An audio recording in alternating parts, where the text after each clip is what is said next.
Assalamualaikum warahmatullahi wabarakatuh. Halo semuanya. Perkenalkan, nama saya Intan Permatasari dengan NIM 031122200017. Saya merupakan mahasiswa dari program studi akuntansi semester 4. Di sini saya akan menjelaskan tentang cara-cara menganalisis suatu laporan keuangan. Saya akan menganalisis 5 analisis. Yang pertama itu adalah analisis likuiditas, analisis liquid solvabilitas, analisis profitabilitas, analisis aktivitas, dan analisis laba kotor. Langsung kita mulai aja. Di sini saya menyajikan laporan keuangan dari PT Wahana Interfood Nusantara Tbk dan entitas anaknya, yang mana ada laporan posisi keuangan konsolidasian tahun 2023 dan 2022.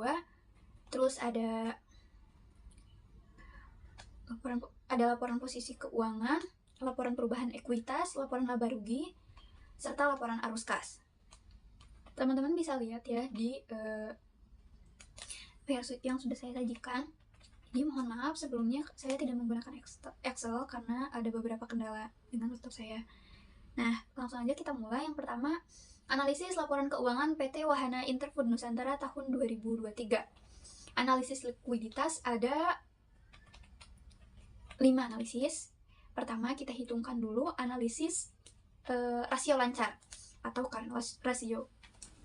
Rumus dari current ratio ini adalah aktiva lancar atau aset current asset dibagi dengan utang lancar atau current liabilities. Current ratio 2023 dari PT Wahana Interfood Nusantara itu adalah sebesar 379.401.403 dibagi dengan utang lancarnya sebesar 115.238.509.456. Hasilnya adalah 3,289 atau 3,3.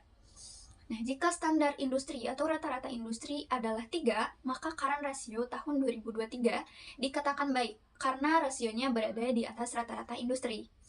Yang kedua, rasio sangat lancar atau quick ratio. Rumusnya adalah current asset dikurangi inventory dibagi dengan current liabilities.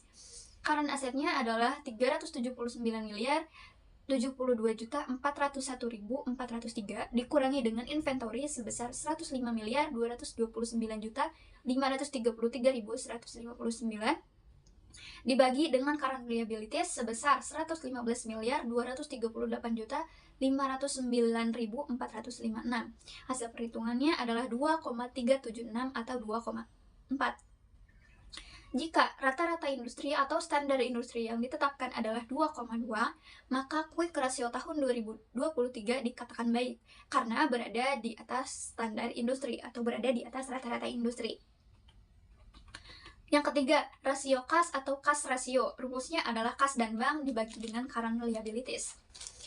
Kas dan banknya 26.789.584.097 dibagi dengan current liabilities 115.238.509.456. Hasilnya 0,232 atau 0,23. Jika standar industri adalah 1, rasio kas tahun 2023 dari perusahaan Wahana Interfood Nusantara ini dikatakan kurang baik karena berada di bawah rata-rata industri. Yang keempat, rasio perputaran kas. Rasio perputaran kas itu rumusnya adalah penjualan bersih dibagi modal kerja bersih. Kita terlebih dahulu harus menghitungkan modal kerja bersihnya, dimana modal kerja bersih itu rumusnya current asset dikurangi current liabilities. Current assetnya 379.072.401.403 dikurangi 115.238.509.456. Jadi modal kerja bersihnya adalah 263.833.891.891.947. Rasio perputaran kasnya adalah tadi penjualan bersih dibagi modal kerja bersih. Penjualan bersihnya 138 miliar sekian dibagi dengan modal kerja bersih 263 sekian. Hasilnya adalah 0,524. Jika standar industri adalah 1, maka rasio perputaran kas tahun 2023 dikatakan kurang baik karena kurang dari rata-rata industri. Yang kelima, inventory to networking capital. Rumusnya adalah inventory dibagi dengan current asset kurangi current liabilities. Inventory-nya 105 miliar 229 juta 533.159 dibagi 263 miliar 833 juta 891.947, hasilnya 0,398 atau 0,4. Jika standar industri adalah 0,5, maka inventory to networking capital tahun 2023 dikatakan kurang baik karena berada di bawah rata-rata industri. Baik, kita lanjut. Yang kedua, analisis rasio solvabilitas. Pertama, debt to asset ratio. Rumusnya adalah total debt dibagi dengan total aset. Total debt-nya sebesar 393 miliar sekian dibagi dengan total aset 583 miliar sekian. Hasilnya 0,675. Nah, jika standar industri atau rata-rata industrinya adalah 0,4, maka debt to asset ratio tahun 2023 dari PT Wahana Interfood Nusantara Tbk masih di bawah rata-rata industri, sehingga menunjukkan perusahaan itu dibiayai hampir 60% oleh utang. Kemudian ada debt to equity ratio. Rumusnya total debt dibagi total equity. Total debt 393 miliar lebih dibagi total equity 189 miliar lebih. Hasilnya 2,077. Jika rata-rata industri adalah 1, perusahaan dianggap kurang baik karena berada di atas standar rata-rata industri. Ketiga, long-term debt to equity ratio atau LDTR. Rumusnya long term debt dibagi dengan equity. Long term debt-nya 278 miliar, equity-nya 189 miliar. Hasilnya 1,469. Kemudian ada time interest earned, di mana rumusnya adalah earning before interest and tax dibagi biaya bunga. Di sini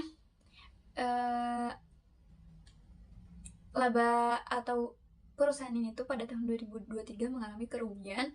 Jadi si earning before interest and tax-nya itu minus 14 miliar.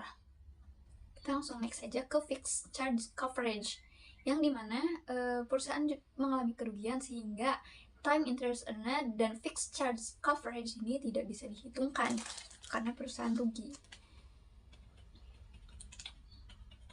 Kemudian ada analisis rasio aktivitas. Pertama, analisis perputaran piutang atau receivable turnover. Rumusnya penjualan bersih dibagi rata-rata piutang. Penjualan bersihnya 138 miliar lebih dibagi rata-rata piutang dari tahun 2023 dan piutang tahun 2022 dibagi 2. Hasilnya itu 120 miliar sekian. Nah, hasil dari perhitungannya adalah 1,146. Jika rata-rata industri adalah 1, maka penagihan piutang yang dilakukan manajemen dapat dianggap tidak berhasil karena melebihi batas rata-rata industri. Kedua, hari rata-rata penagihan piutang atau days of receivable. Rumusnya jumlah hari dalam 1 tahun dibagi dengan perputaran piutang. Jumlah harinya 365 dibagi dengan 1,146. Hasilnya adalah 318 hari. Jadi ini tuh perusahaannya sangat kurang baik karena untuk utang dari konsumen atau dari pelanggan itu dibayarkan setiap 318 hari, berarti itu hampir 1 tahun. Yang ketiga, perputaran persediaan atau inventory turnover. Penjualan dibagi dengan persediaan. Penjualannya 138 miliar, persediaannya 99 miliar. Hasilnya adalah 1,388. Hari rata-rata penagihan persediaan atau days of inventory, jumlah hari dalam 1 tahun dibagi rata-rata persediaan. 365 dibagi 1,388, itu 262 hari. Yang kelima, perputaran modal kerja working capital turnover. Rumusnya adalah penjualan bersih dibagi modal kerja rata-rata. Kita cari terlebih dahulu modal kerja rata-ratanya, yaitu 263 miliar ditambah 215 miliar dibagi 2, hasilnya 239 miliar sekian. Jadi, working capital turnover pada tahun 2023 adalah 138 miliar dibagi 239 miliar, hasilnya 0,577. Jika rata-rata industri adalah 6, dalam hal ini manajemen harus bekerja lebih keras lagi untuk meningkatkan rasio perputaran modal kerja sehingga bisa mencapai rata-rata industri atau melebihi rata-rata industri. 6. Perputaran aktiva tetap fixed asset turnover. Rumusnya penjualan dibagi dengan total aktiva tetap. Penjualannya 138 miliar, aktiva tetap 204 miliar. Hasilnya 0,677. Perusahaan sangat tidak baik karena berada jauh dari rata-rata industri. Perusahaan belum mampu memaksimalkan aktiva tetapnya. Kemudian ada perputaran aktiva asset turnover, di mana penjualan dibagi total aktiva. Penjualannya 138 miliar tadi, total aktivanya 583. Hasilnya 0,237. Jika rata-rata industri tahun 2023 adalah 0,3, kondisi perusahaan sangat tidak baik. Selanjutnya ada analisis profitabilitas. Analisis profitabilitas, rumusnya penjualan bersih dikurangi HPP dibagi dengan sales.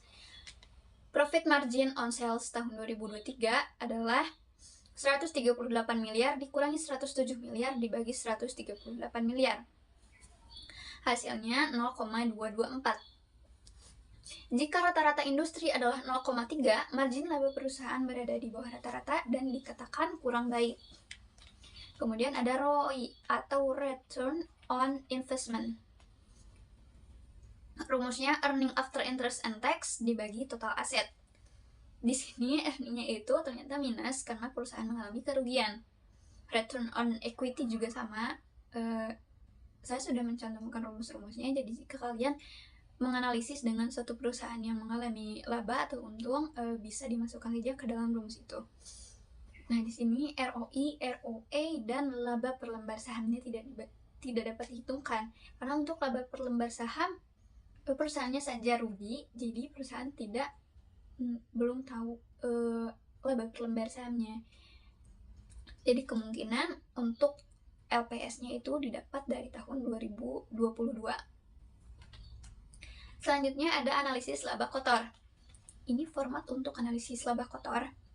Nah, penjualan bersihnya tahun 2023 itu 138 miliar. Tahun 2022, 211 miliar. Ternyata perusahaan itu mengalami penurunan dalam penjualannya sebesar 73 miliar. Harga pokok penjualan. HPP-nya 107 miliar. Tahun 2022, 172 miliar. Ini juga sama mengalami penurunan sebesar 64 miliar. Laba kotornya tahun 2023 30 miliar lebih. Tahun 2022 39 miliar lebih. Terdapat penurunan juga sebesar 8 miliar. Tapi nanti tuh di laba bersihnya perusahaan mengalami kerugian. Gak ada laba. Terus jumlah barang yang dijual. Nah, di sini dalam laporan keuangan yang saya unduh ini dari PT Wahana Interfood Nusantara, tidak ada keterangan perusahaan itu menjual berapa unit atau berapa pieces dari produknya.